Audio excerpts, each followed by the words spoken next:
patriota da Shopee por estar foragido nos Estados Unidos, onde conspira contra a soberania brasileira, ele foi acusado de crime de lesa pátria. O debate começou lembrando a recente publicação de Trump, que declarou apoio a Jair Bolsonaro.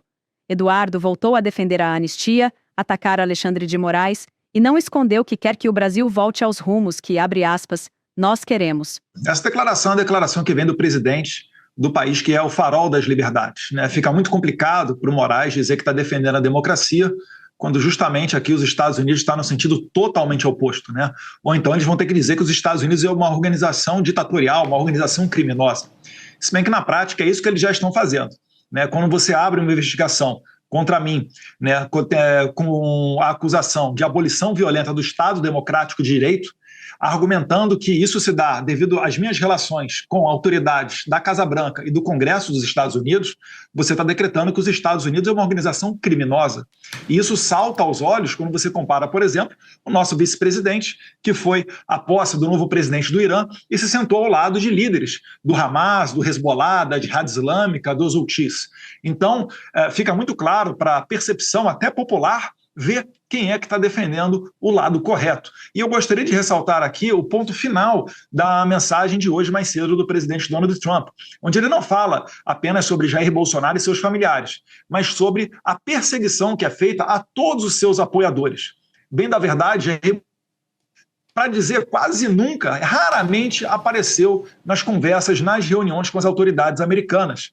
A nossa preocupação aqui sempre foi em fazer uma anistia ampla, geral e restrita para que a gente pudesse retomar no Brasil no rumo que nós queremos e não, né, permitindo que uma Suprema Corte liderada pelo Alexandre de Moraes, hipertrofiada, viesse a todo momento, né, interferir no Congresso, mesmo nas questões mais básicas, como a discussão de um imposto como o IOF. Então, o Congresso hoje ele é a antessala do STF, é o controle de constitucionalidade preventivo do STF. E é claro que a população quer permitir que os seus deputados e senadores eleitos exerçam a sua representatividade, até porque elas sabem que no STF elas não têm quem votar.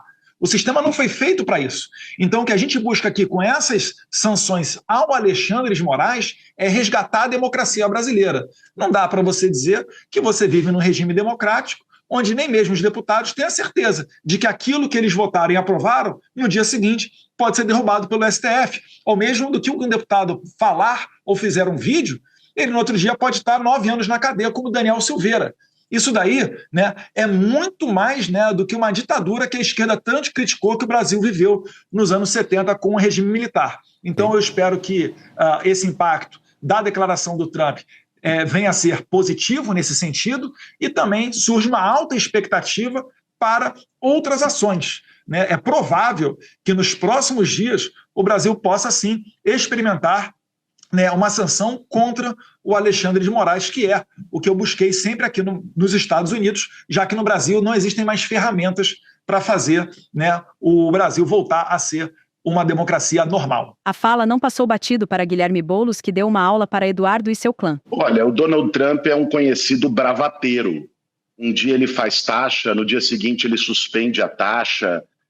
O que ele fala, e boa parte das decisões dele, já não se escreve muitas vezes, né? Agora, ele precisa entender que o Brasil não é quintal dos Estados Unidos. Aliás, não só ele. O Eduardo Bolsonaro também precisa, os bolsonaristas também precisam. Os Estados Unidos não é a última instância de recurso, nem para o Brasil, nem para nenhum outro lugar do mundo. Eles são um país mais rico do mundo. Os Estados Unidos não está acima juridicamente de qualquer outro país. É uma vergonha. Essa turma vive no tempo em que o embaixador dos Estados Unidos vinha aqui e planejava golpe militar com traidores da pátria, como fez em 64. Isso é vergonhoso, isso não vai ter impacto, não tenho a menor dúvida, nem no Supremo Tribunal Federal, nem no governo. Aliás, o presidente Lula deu uma declaração firme e altiva. Já foi o tempo que o Brasil falava fino com a Bolívia e grosso, falava grosso com a Bolívia e fino com os Estados Unidos. Não, nós temos soberania, o Brasil é dos brasileiros. E acho que o Eduardo precisa entender isso. O Eduardo vai para lá conspirar contra o próprio país, né? É lamentável um deputado eleito pelo mesmo estado que eu, pelo estado de São Paulo, vai lá para os Estados Unidos fazer conspiração e essa turma vem dizer ainda que é patriota. Diz que é patriota, mas bate continência para a bandeira dos Estados Unidos. Diz que é patriota, mas pede que o Donald Trump, do país mais poderoso do planeta, imponha sanções contra o seu próprio país. Isso é crime de lesa pátria, previsto na Constituição. Vocês, Eduardo, vocês são patriotas da Shopee. Vocês não são patriotas nem aqui, nem em lugar algum. Usam a bandeira em tempo de eleição, usam os símbolos nacionais em tempo de eleição, mas trabalham e conspiram contra o país. Isso é uma coisa séria. E quem comete crime tem que responder por isso. Quando estava aqui no Brasil, no tempo que o pai dele governava, dizia que podia fechar o Supremo com um cabo e um soldado. Aí, quando é intimado pelo Supremo num processo regular, foge para os Estados Unidos e diz que está sendo perseguido, diz que está sendo exilado. As coisas não podem funcionar dessa forma. O Brasil não é uma república das bananas, é um país sério, soberano. Ok. E quem é eleito representante do povo tem que saber respeitar a pátria e respeitar o povo brasileiro. É isso que está em jogo, que nem o Donald Trump soube e, lamentavelmente, nenhum congressista eleito pelo estado de São Paulo está sabendo fazer. Questionados na sequência sobre se a fala de Trump poderia causar algum impacto no julgamento de Jair Bolsonaro, o próprio Eduardo entregou o pai. E tem como piorar? Bolsonaro já está condenado, a imprensa fala abertamente. Quem fizer isso daqui que eu vou mostrar vai conseguir receber esse valor aqui no Pix nos próximos 30 segundos. Nisso. Eduardo ainda distorceu alguns fatos sobre o IOF e Boulos retrucou colocando o parlamentar de extrema-direita contra a parede. Eu acho que o Eduardo Bolsonaro, como ele está já há algum tempo de férias na Disney, eu acho que ele está mal informado sobre o que está acontecendo aqui no Brasil.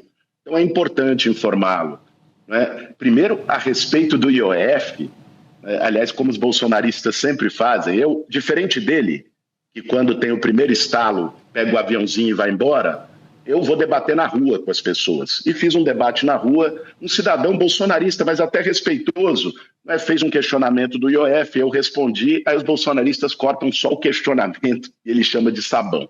Esse é o método. É método, viu, gente? Não é desinformação. É método. É assim que eles fazem. Aliás, eu aproveito para perguntar para ele, porque ele está afastado do Congresso, mas recebeu R$132 mil de verba de gabinete em maio, né, para pagar, não sei se é luxo em Miami ou o que seja. Então dá para chamar ele ainda de deputado porque recebe dos contribuintes brasileiros. Ele defende a isenção do imposto de renda até R$5 mil, que pega 90% dos brasileiros. Se o partido dele vai votar a favor de taxar super ricos, do fim da escala 6x1, porque quem mandou isso foi o presidente Lula. Eu apresentei um PL no fim do ano passado, um projeto de lei para acabar com os super salários. Eu quero saber qual é a posição do partido dele, se vai votar contra ou a favor. Fazer bravata, fazer gritaria, dizer que defende o povo, ficar fazendo lacração e gracinha no TikTok, na internet, é muito fácil. Eu quero ver qual é o posicionamento na hora do vamos ver, na hora da onça beber água. E é aí que a hipocrisia se mostra e as máscaras caem. Agora, ele coloca, né, que compara a posição dele de estar sendo perseguido pelo Supremo Tribunal Federal com declarações de pessoas da esquerda. Eu já critiquei o Alexandre de Moraes, eu já critiquei o Gilmar Mendes, já fui processado pelo Gilmar Mendes. Sabe o que eu não fiz? Foi planejar matar um ministro do Supremo e o presidente da República eleito. Foi depredar a sede dos 3 poderes no 8 de janeiro. Ele não está sendo processado. É importante você saber, Eduardo, você sabe, mas você tenta enganar as pessoas. Você não está sendo indiciado, nem o seu pai, nem ninguém, pelo que pensa do Supremo. Essa é a ideia que vocês querem vender. Vocês estão sendo indiciados porque vocês fizeram uma conspiração golpista para virar a mesa da eleição nesse país porque não ganharam no voto popular. É isso que está em jogo. Não minta para as pessoas, dizendo que é censura, que a esquerda faz a mesma coisa. Diga uma vez que a esquerda fez um plano para poder matar ministro do Supremo e presidente da República eleito. Se fizesse, já estaria na cadeia. Matar o meu pai. Que é o lugar que vocês devem estar. Você vai votar com essa fake news. Já foi, inclusive, né, com elogios da sua família, que não recorreu. O seu pai não recorreu quando o Adélio foi mostrado que o Adélio Bispo agiu sozinho. Vocês jogam assim, só jogam na mentira, jogam para a torcida. Precisa ter compromisso com a verdade, Eduardo. A tática de Eduardo foi apelar para o vitimismo diante dos argumentos de Boulos. Olha, já fizeram peça teatral assassinando o Bolsonaro, né? Teve a facada, depois tiveram editoriais, inclusive da Folha, né? Opiniões de pessoas que escreveram na Folha, por que eu desejo a morte de Bolsonaro. Isso tudo aí faz parte de uma tática que é conhecida como apito de cachorro. A pessoa fica estimulando na mente do outro, né, uma conduta delituosa, uma conduta agressiva, e depois, quando ela acontece, ele diz, opa, eu não tenho nada a ver com isso, eu não falei isso. Enfim, né, vamos ser sinceros aqui e trabalhar com a verdade, Boulos. Não dá para você chegar e falar sobre situações e os fatos que estão na cara da população irem no sentido contrário, né? O que eu estou querendo dizer aqui é que a gente tem que colocar a bola no chão e resgatar a normalidade democrática, até para a gente poder criticar um ao outro. Hoje em dia não existe mais essa tranquilidade nem no Congresso, quanto mais dos cidadãos comuns. Durante a eleição eu tive que apagar post meu, onde eu relacionava Lula a Nicolás Maduro. E na posse do Lula, quem é que veio? O Nicolás Maduro. Será que essa é uma eleição que foi tranquila, que foi uma eleição normal? Bolsonaro não podia fazer live a partir da sua casa? Por que houve um trabalho ostensivo do TSE para não permitir o voto impresso aprovado pelo Congresso Nacional? A quem perde e quem ganha com a comprovação do voto onde você bota numa urna? Isso tudo faz parte de um tapetão. E é claro, aí fica uma eleição obscura, as pessoas se revoltam, e o 8 de janeiro foi um protesto que foi longe demais, é verdade. Mas dizer que daí foi uma tentativa de golpe, pelo amor de Deus, sem armas, sem apoio de policial, nada. Pelo amor de Deus, né? A tentativa de se vitimizar, encerrada com a passação de pano para o 8 de janeiro, só piorou a situação de Eduardo no debate. Boulos fez um resgate épico e colocou os golpistas no lugar deles. Olha, parece, quando você ouve o Eduardo e os bolsonaristas falando, que o 8 de janeiro foi um piquenique de senhoras com batom. Todo mundo tem as imagens. E não foi apenas a depredação, isso estava articulado com acampamentos em quartéis pedindo intervenção militar. Isso estava articulado com a Operação Punhal Verde e Amarelo, que era um planejamento, não era uma fala, um planejamento com kids pretos, uma tropa de elite do Exército, para poder matar o Lula, o Alckmin e o Alexandre de Moraes. Eduardo, são fatos, sabe? Você comparar, porque não sei quem desejou a morte publicamente, um deputado do seu partido, colega seu, está suspenso por 4 meses na Câmara porque foi, numa comissão da Câmara dos Deputados, dizer que o Lula tinha que morrer.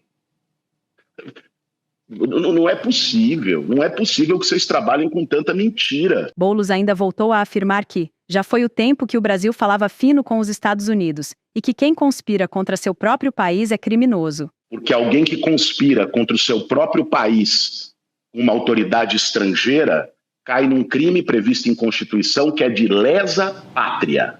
É muito bem definido. Então precisa ver se o Eduardo Bolsonaro vai aqui, ao vivo, confessar o cometimento de mais um crime ou não. Isso, francamente, eu não participei de nenhum tipo de diálogo, nem para os Estados Unidos foi. Estou trabalhando em Brasília, exercendo meu mandato eleito pelo povo de São Paulo, então não tenho como dizer. Mas o que eu tenho como lhe dizer é que eu tenho a plena convicção de que isso não impacta em absolutamente nada nas instituições brasileiras. Já foi o tempo em que chegava um grito dos Estados Unidos e as pernas tremiam no Brasil. O Brasil é um país soberano.